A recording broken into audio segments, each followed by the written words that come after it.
So the first 360 camera from DJI just launched. This entry to the market dominated by Insta360 and GoPro. But there are some concerns and some advantages and some things that I'm going to be waiting on because it's not currently being sold in the US. It has an industry first square sensor design. So it has two square camera sensors instead of the usual rectangular ones. So it wastes fewer pixels when creating that round 360 view. It has huge 2.4 micrometers versus the usual 1.2 pixels, which means better low light performance. It has a wide f1.9 aperture, so it lets in more light than most 360 cameras.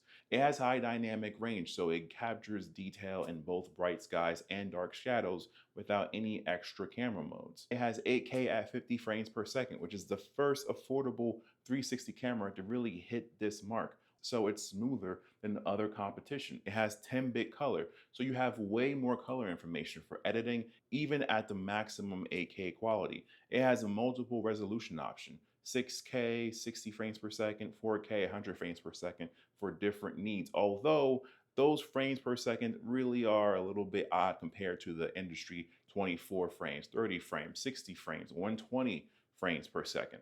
So far, it claims to have 100 minutes of continuous recording. I don't really buy it because that's longer than the other 360 cameras out there. There are claims it has super fast charging with a half charge in 12 minutes. It has 120 megapixel photos, which destroys the X5 at 72 megapixels. From the early reviews I'm seeing, it does seem to have better lens flares. When you're going to be into the sun, flares don't wash out your whole image like other cameras. And it works with your DJI stuff. I have a DJI Mag 2, I have the Osmo Action 5 Pro, I have the Osmo Pocket 3, same batteries. So I can just swap these out. So if you have the Action 3, 4, or 5, the batteries will work with it. Also, it will work with any of the magnetic mounts or mounts that you've had for the Osmo Pocket Action Camera series. It connects directly to the DJI wireless mics. It has 4 built-in microphones. It records spatial audio automatically. It has wind noise reduction, which of course it should. It has built-in processing to reduce wind sound. Also, it has dual audio recording. It records your background sounds and your voice separately for better editing. It's at 183 grams, which is lighter than the X5. It's waterproof at 33 feet. There aren't any announced diving cases yet, so divers, you're gonna have to wait. It has built-in storage, 105 gigabytes inside, so technically you just have more space, but it helps to have that little bit of security in case you forget your memory card. There are some major deal breakers for some because you can't replace the lens, unlike the X5, which is an incredible features. One scratch ruins everything because the image stretches across the whole 360 view. It's a repair nightmare. You have to mail your camera to DJI for weeks, and especially if you're on a trip, then you are out of luck. I mean, the X5 again just changed the game, which lets you swap out the lenses. Also, for photographers, there are no raw photos. You can't get the full quality of those 120 megapixel shots for serious editing. Real estate photographers, for instance, you might, want to go someplace else.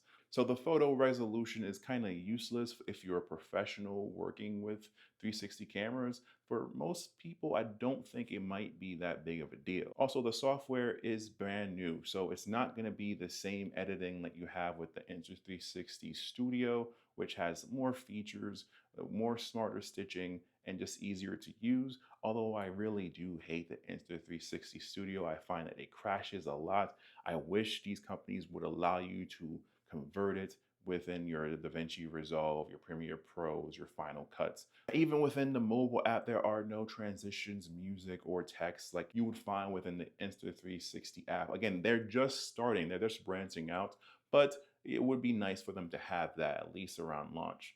But the most disappointing thing, at least for me, is that Americans can't buy it right now. It's not sold in the USA officially, whether through customs, who knows. I heard someone say that it might arrive in the fall, and fall could mean a lot. Fall could mean September, but October, November, yeah, it might be a while before I get my hands on it. And then even then, will we be able to get extra batteries or parts later? One of the main issues I had with the Insta360 X5 was a lot of the extra accessories were only available through the bundles, and I had to wait at least a month or two later to get them.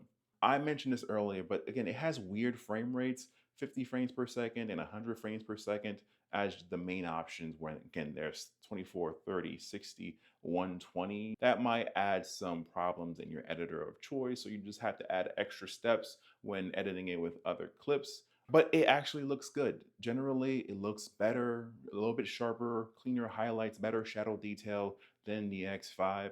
It just seems to have somewhat natural colors. It doesn't really oversaturate like, let's say, the X5. It seems to have, again, slightly better low light performance, bigger sensors to help in those darker situations. X5 is also pretty good in dark, so I really want to test the two and see how they perform. It has insane claims of pre-recording, so you can record 5 seconds to 5 minutes before you hit record. I really want to test that. Also, you have loop recording, so you can automatically overwrite old footage. It would have been perfect with lens replacement, but it's their first 360 camera, so I will give it grace. I have to, again, get my hands on it, but it just works well with the ecosystem. So if you have DJI gear already, this really makes total sense. So what do you think of the DJI Osmo 360? Are you going to get it? Can you get it? Or are you going to pass on it?